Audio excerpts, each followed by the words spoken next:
हाय मंडळी, नमस्कार. तुमचं सगळ्यांचं स्वागत आहे माझ्या घरामध्ये आणि माझ्या यूट्यूब चॅनलवर. तर श्रावण जसं जवळ येत चाललेला आहे ना, तसं तसं नॉनव्हेज खाण्याची क्रेज आहे ना, ती वाढत चाललेली आहे. तर आज मी बनवलेलं आहे सी फूड, ते सुद्धा फेमस असं सी फूड म्हणजे प्रॉन्स. तर प्रॉन्स बनवण्याच्या भरपूर साऱ्या रेसिपीज आहेत. कालवण, फ्राय, भरपूर काही काही काही काही बनवता येऊ शकतात. पण आज खूप मोठ्या स्टायलिश रेस्टॉरंटमध्ये मिळणारं प्रॉन्स कोलीवाडा आपण घरी कसा बनवू शकतो साध्या सोप्या पद्धतीने, ते आजच्या व्हिडिओमध्ये तुम्हाला पाहायला मिळणार आहे. तर बघूया आज आपण हा प्रॉन्स कोलीवाडा कसा बनवलेला आहे तो. तर चला तर मग आजच्या व्हिडिओला सुरुवात करूया. तर इथे मी जे काही प्रॉन्स आहेत, कोळंबी आहे, ती स्वच्छ धुवून घेतलेली आहे, साफ करून घेतलेली आहे. तर ही कोळंबी कशी साफ करायची याचा रेफरन्स व्हिडिओ तुम्हाला पाहायचा असेल तर वरती तुम्ही आय बटन आहे त्यावर क्लिक करू शकतात. तर इथे आपल्याला 20 मिनिटासाठी ही कोळंबी आहे ना, ती मुरवत ठेवायची आहे. त्यासाठी लिंबू, मीठ आणि हळद असं लावून ठेवायचं आहे त्याला. याने काय होतं ना, की याचा जो काही उग्र वास असेल किंवा बॅक्टेरिया असेल तो सगळा खतम होतो, संपूर्णपणे जातो. त्यामुळे छान असं मुरलेसुद्धा जातात, टेस्टसुद्धा छान येते. त्यासाठी हे लिंबू, मीठ आणि हळद लावून ठेवायची आहे. तर 20 मिनटं ठेवायची आहेत आणि 20 मिनटानंतर तर मी हे साईडला करते. आता आपल्याला एक थोडक्यात अगदी छोटंसं वाटण बनवायचं आहे. त्यासाठी मी अगदीच बेसिक गोष्टी घेतलेल्या आहेत, ती म्हणजे कोथिंबीर, 2 मिरची, त्यानंतर आलं आणि लसणाच्या काही पाकळ्या, याचं छान पाणी टाकून वाटण बनवून घेतलेलं आहे मी. आणि आता हे या कोळंबीमध्ये घातलेलं आहे. त्यानंतर आगरी मसाला अर्धा चमचा घातलेला आहे. काश्मीरी मिरची पावडर थोडंसं घातलेलं आहे. जिरा पावडर थोडंसं घातलेलं आहे. धना पावडर, त्यानंतर आहे हा गरम मसाला, त्यानंतर ब्लॅक पेपर पावडर, काळी मिरी पावडर, त्यानंतर घातलेला आहे चाट मसाला आणि त्यानंतर आमचूर पावडर थोडीशी घातलेली आहे. यानंतर यामध्ये घातलेलं आहे मी हे काळं मीठ. काळ्या मिठाने छान चव येते. मीठ आपण ऑलरेडी कोळंबीला लावलेलं होतं, त्यामुळे जरा जपून घालायचं आहे. त्यानंतर अर्धा लिंबू पिळून घेणार आहे. तर सुरुवातीला आपण कोळंबीला लिंबू पिळून घेतलेला होता अर्धा, आणि आता हा अर्धा. थोडंसंच अगदीच हिंग घालायचं आहे आणि हे मिक्स करायचं आहे. तिखटाचं प्रमाण मी कमीच घेतलेलं आहे, कारण की हिरवी मिरचीचं वाटणसुद्धा आहे आणि मसालेसुद्धा आहेत आणि शंभूला इतकं तिखट नको म्हणून मी तिखट कमी घेतलेलं आहे. तर हे सगळं काही मिक्स करून झाल्यानंतर आता हे आपल्याला तळण्यासाठी, याला छान बाइंडिंग येण्यासाठी इथे मी तांदळाचं पीठ घेतलेलं आहे 3 चमचे. तुमच्याकडे तांदळाचं पीठ नसेल तर तुम्ही बेसन पीठ घेऊ शकतात. त्यानंतर इथे मी 1 चमचा घेतलेला आहे कॉर्नफ्लॉवर पावडर आणि हे सगळं मिक्स करायचं आहे. आणि इथे मी घेतलेलं 1 अंड्याचा जो व्हाईट पार्ट असतो तो घेतलेला आहे.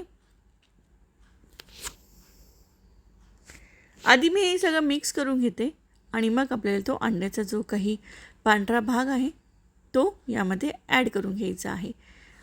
कोळंबी हा प्रकार कसा आहे माहिती ना, जसा बटाटा असतो ना, कसंही बनवा, कसंही कापा, कसंही खा, तो टेस्टीच लागतो. आणि कुठल्याही भाजीमध्ये टाकून खा, तो छानच लागतो. तो समावेश होतो, एकरूप होतो त्या भाजीसोबत. तसंच कोळंबीचं सुद्धा आहे. आता मी यामध्ये घातलेला आहे अंड्याचा जो पांढरा भाग आहे तो घातलेला आहे आणि हे व्यवस्थित सगळं काही मिक्स करून घेणार आहे. तर फटाफट हे सगळं काही मिक्स करून घेते. हे मिक्स करून झाल्यानंतर एकीकडे मी कढई घेतलेली आहे आणि त्यामध्ये थोडंसं तेल घेतलेलं आहे आणि ते तेल तापवून घ्यायचं आहे. खूप जास्त तेल घेऊ नका, नाही तर मग ते उरलं तर मग दुसरीकडे कुठे वापरता येणार नाही. तर सुरुवातीला मी ज्या काही कोळंब्या आहेत ना, त्या अगदी थोड्या थोड्या घालायच्या आहेत, म्हणजे खूप गर्दी करायची नाही आहे तेलामध्ये. 4-5 कोळंब्या घालायच्या आणि त्या मस्तपैकी कुरकुरीत करून घ्यायच्या. 1-2 वेळाच पलटवायचं आहे, सारखं सारखं पलटवू नका, नाही तर मग त्याचं जे काही वरचं कवर आहे ना पिठाचं ते पडू शकतं. त्यामुळे फक्त 1-2 वेळा छान असं पलटवायचं, कुरकुरीत करायचं आणि काढून घ्यायचं. गॅस अगदी तेल आधी सुरुवातीला सगळं तापून घ्यायचं कडकडीत. आणि कोळंबी घातल्यानंतर गॅसची फ्लेम जरा कमी करायची, नाही तर मग कोळंबी शिजण्याच्या आधीच जळतील. तर आता लो फ्लेमवर, म्हणजे अगदीच लो नाही, थोड्याशा मीडियम फ्लेमवर ही कोळंबी आहे ना ती छान तळून घ्यायची कुरकुरीत.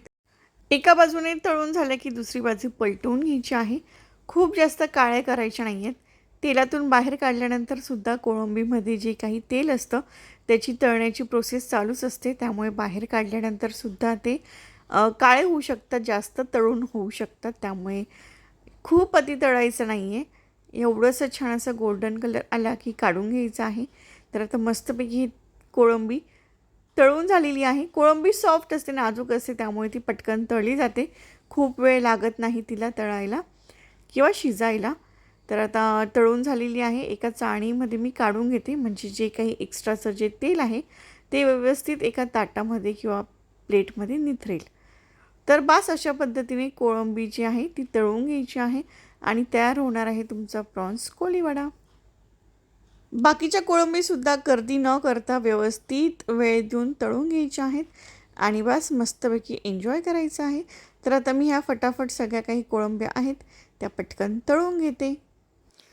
तर हे बघा मंडळी, अगदी सुवासिक आणि सुगंधित असा वास येणारी कोळंबी कोळीवडा तयार झालेला आहे. तर यासोबत मी चटणी म्हणून घेतलेली आहे साधी कोथिंबीर, हिरवी मिरची आणि पुदिन्याची मीठ टाकून केलेली चटणी आणि शेजवान चटणी आणि कांदा, लिंबू आणि बस एवढंच.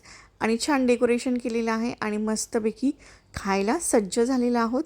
तर अतिशय टेस्टी आणि भारी ही रेसिपी आहे.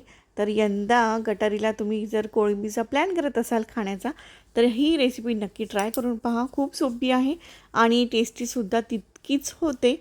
तर मस्त लागते, तुम्हीसुद्धा ट्राय करून पहा. आमच्याकडे खूप फेमस आहे कोळंबी आणि कोळंबीचा कोळीवाडा, तर मस्त लागते. तुम्हीसुद्धा बनवून पहा, तुम्हाला नक्की आवडेल.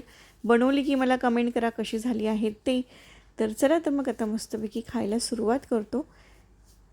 तर छानपैकी यावर मी लिंबू पिळून घेतलेला आहे आणि आता मस्तपैकी खायला सुरुवात करतो. खरं तर कंट्रोल नाही होते, इतका वास येतोय, मस्त घमघम सुटला आहे सगळीकडे.